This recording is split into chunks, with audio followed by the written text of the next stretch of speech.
بسم اللہ الرحمن الرحیم۔ لب کشائی چینل کے معزز ناظرین، واقعہ کربلا تو ہم بچپن سے سنتے آ رہے ہیں، مگر آج کی ویڈیو میں ایک ایسے سوال کا جواب موجود ہے کہ اگر آپ اس ویڈیو کو آخر تک دیکھ لیں گے تو کم از کم زندگی میں جہاں بھی واقعہ کربلا کی بات ہوگی اس کو نہ صرف سمجھ سکیں گے بلکہ ٹھیک کیا ہے اور غلط کیا ہے یہ بھی بتا سکیں گے۔ امام حسین علی مقام نے یزید کی حکومت کو ماننے سے انکار تو پہلے دن سے کر دیا تھا۔ اس کی وجہ یہ نہیں تھی کہ یزید کی حکومت میں غیر شرعی قانون نافذ تھے، بلکہ اس کی وجہ یہ تھی کہ یزید کی حکومت ناحق تھی، اس کا حق نہیں بنتا تھا بلکہ زبردستی تخت کے اوپر قابض تھا۔ وقت گزرتا گیا، یزید دمشق میں اور حضرت امام حسین مدینہ میں، مگر کوفہ سے لگاتار خطوط آ رہے تھے کہ حضور آپ کوفہ میں آئیں، ہم آپ کی بیعت کرنا چاہتے ہیں۔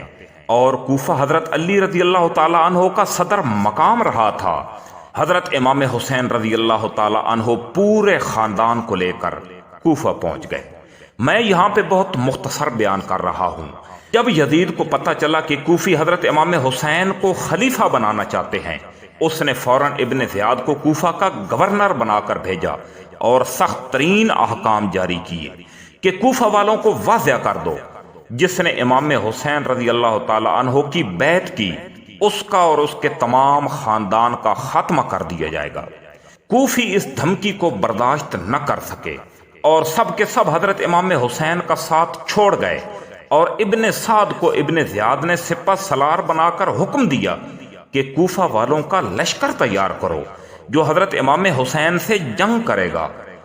20,000 کا لشکر تیار ہو گیا، اور دوسری طرف صرف 91 لوگ جن میں عورتیں اور بچے بھی شامل تھے۔ 7 محرم سے پانی بند کر دیا گیا۔ حضرت امام حسین رضی اللہ تعالی عنہ نے 3 نکات کوفہ والوں کے سامنے رکھے کہ میں جنگ و جدل کے لیے مدینہ سے یہاں نہیں آیا، لہذا مجھے یا تو سرحدات پر جانے دو یا مجھے یزید کے پاس جانے دو تاکہ میں اس سے براہ راست بات چیت کر سکوں، اور یا پھر مجھے واپس حجاز جانے دو۔ ابن سعد نے کہا ان میں سے کوئی بھی شرط نہیں مانی جائے گی، صرف اور صرف آپ کو یزید کی بیعت قبول کرنا ہوگی۔ آپ رضی اللہ تعالی عنہ نے فرمایا چاہے ہم سب کے سب یہاں پہ ذبح ہو جائیں مگر میں یزید کی بیعت نہیں کروں گا۔ جہاں پہ جوا، شراب، سود اور زنا کاری جائز سمجھی جائے میں اس حکومت اور حکمران پر لعنت بھیجتا ہوں۔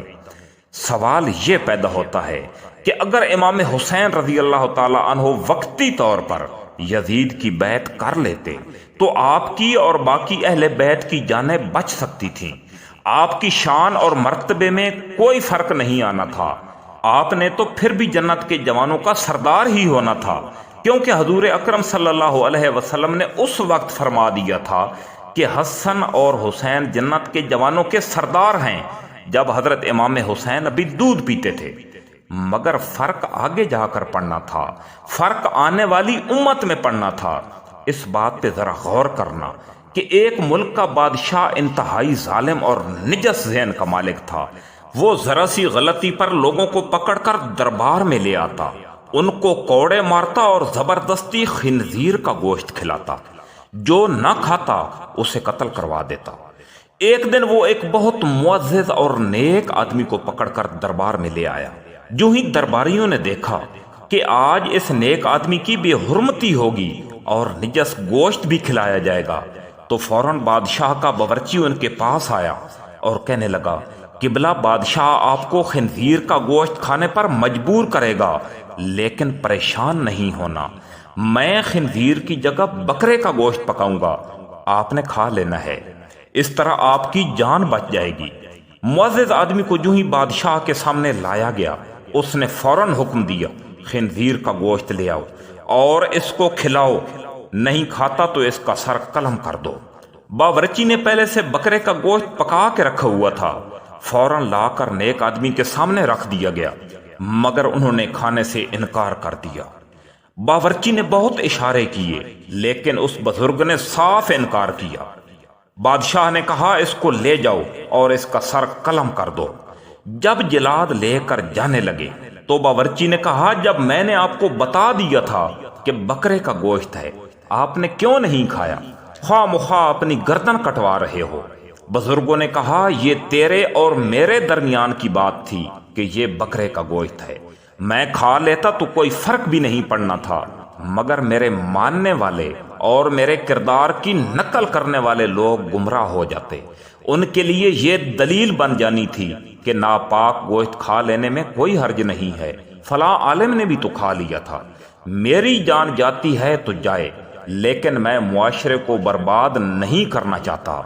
حضرت امام علی مقام نے بھی ہمیں غلط اور صحیح راہ واضح کر کے بتا دی ہیں کہ اہل بیت جیسا قیمتی گھرانہ بھی ذبح ہو جائے تو کوئی مضحکہ نہیں، لیکن اسلام زندہ رہنا چاہیے۔